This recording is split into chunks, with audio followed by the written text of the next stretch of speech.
Good morning, pot pickers. Welcome along to Saturday here in the Davison household. And you can see it's 20 to 4. I've got lots to talk about today. At the moment, we're both up. We're both watching the road race and the Olympics. I couldn't tell you who's winning because there's loads of them, isn't there? There is.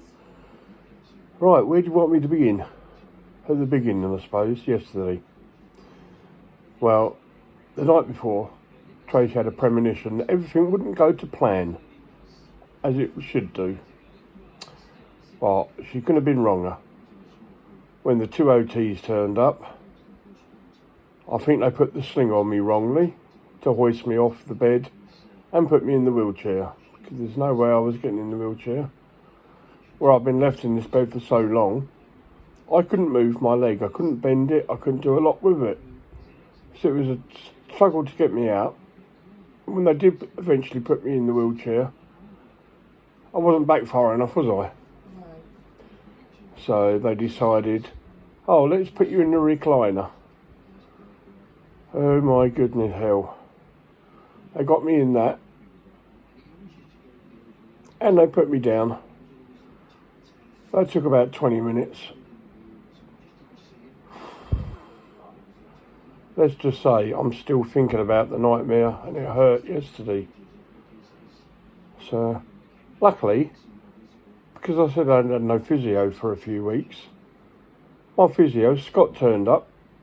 And at least he's massaged my leg and he's coming back today to finish it off. Needs to chop it off. Well, the bed turned up. Well, hey, I thought. Yeah, hang about. Don't get too excited. Well, it turns up. It took seemed like an ages to make this bed. So the bed was made, put into action.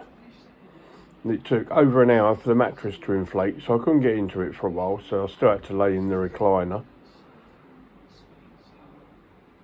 When they did hoist me in there, they put me in. I thought, well, this ain't too bad. It's nice and wide, plenty of space. And I looked at the grab rails, the cot sides, as I say, and I thought to myself, they're a bit low. It's a bit thunder. Yeah, I know, it's still thundering. And that way, I thought, well, they've got to come and sort it out. So, of course, the AT was on the phone for hours. Well, it seemed like hours. Saying, oh, I've got to put my authority on the spot. I'm the clinical lead OT nurse. And it's my job to make sure that Mr. Davis don't fall out of his bed. Well, apparently, this is high as the rails go in this type of bed. So I could fall out at any time. I could show you, but I don't know if you'll be able to see. Hang about. There they are. And that's as high as they go. Bit bad. Well, you might think I'm slouching. Well, when Tracy went to put the bed up, it just went up about, I don't know, how far did it go? You were at 45-degree angle? 45-degree angle. I think not. At the moment, behind me, I have how many pillows?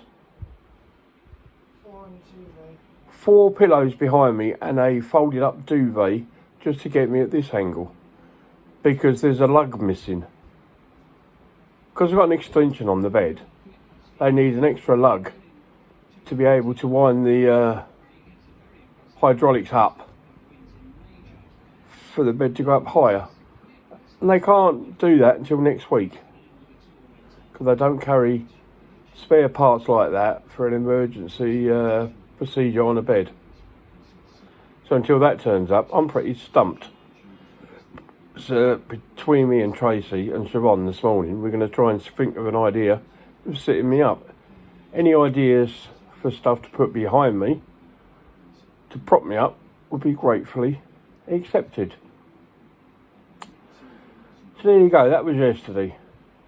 I did, however, have a nice Indian that Tracy made. Well, warmed up out of a packet for our dinner yesterday. And it was funny because Tracy turned around and said to Siobhan as she was dishing it up, "Oh, you watch, NRS are going to turn back up to sort the bed out." And I took one bite out of my dinner, and guess who turned up? NRS. So, anyway, never mind. We knew it'd go tits up. Anyway, we've got the Olympics to watch, so we're going to crack on and watch that now. You have a great day, right? And I'll give you a bit more progress tomorrow. All right? Love you lots. Ta-ra.